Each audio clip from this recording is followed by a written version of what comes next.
Bueno, y para terminar con esta clase de distribuciones tiempo-frecuencia, vamos a ver rápidamente algunas ideas sobre cómo pasar todo esto que vimos en el dominio continuo a el campo discreto.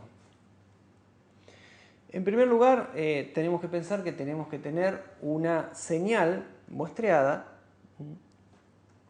y es natural pensar también que vamos a tener que tener un kernel, un núcleo de la transformación también muestreado.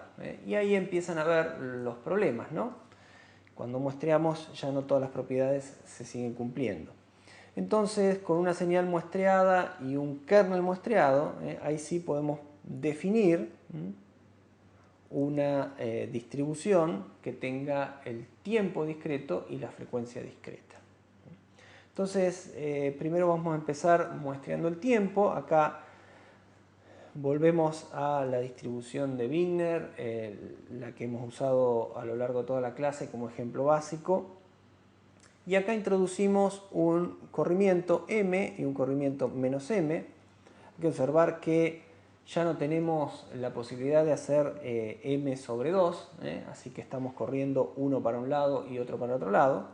Sin embargo, bueno, por ahora estamos dejando la frecuencia w continua, ¿no? Entonces, con esto en mente, nosotros podríamos recordar que para el caso de señales discretas, nosotros en el dominio de la frecuencia, ¿no? Teníamos una señal periódica.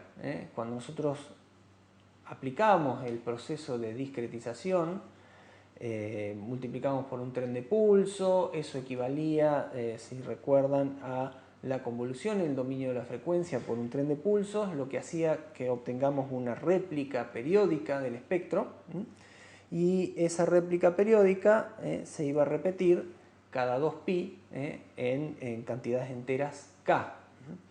Bueno, algo similar pasa acá, pero hay una propiedad que también se puede mostrar de manera muy similar para la distribución de Wigner, en la cual esa periodicidad de repetición es un poco más chica, la mitad, y se repite cada 1pi, o sea, cada kpi obtenemos una versión replicada o repetida de esta representación.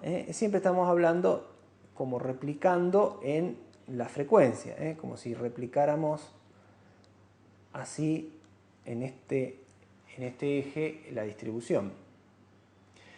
Con esto lo que se deriva naturalmente es que en lugar de poder analizar señales con una frecuencia máxima hasta la mitad de la frecuencia de muestreo, que era lo que conocíamos normalmente, ahora obtenemos que la frecuencia máxima que puede tener la señal es un cuarto de la frecuencia de muestreo.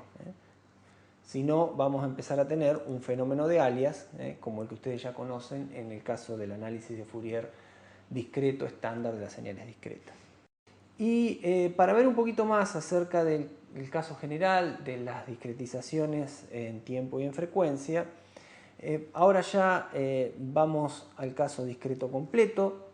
Ahora vemos cómo una distribución de la clase de Cohen tiene que estar muestreada. Acá tenemos el núcleo, acá tenemos la señal con los correspondientes corrimientos, y acá tenemos esta especie de convolución bidimensional que decíamos, o sea que estábamos, recuerdan, haciendo una especie de filtrado o suavizado de esa imagen que era la representación tiempo-frecuencia. Entonces, por supuesto, todo esto está discretizado y tenemos que tener en cuenta la limitación como ya vimos antes, ¿no?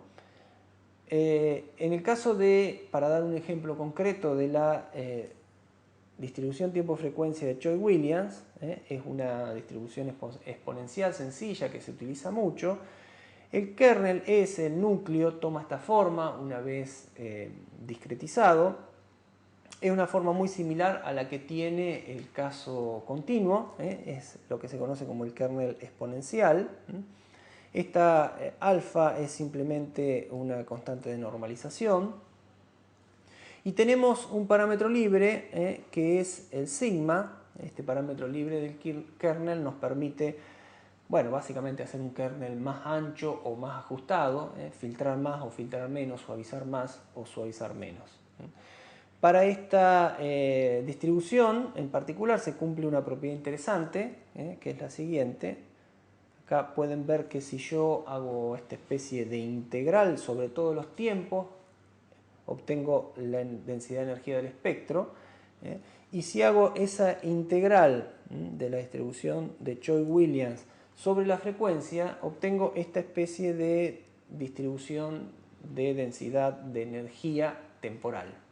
Esa propiedad es interesante, es como que estoy marginalizando en el tiempo y en la frecuencia y obtengo lo mismo que obtendría con las señales si las tuviera solamente en el tiempo o solamente en la frecuencia.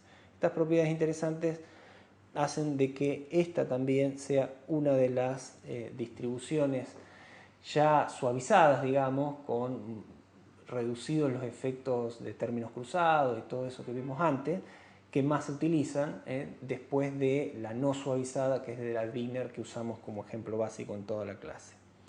Finalmente, revisamos brevemente la bibliografía.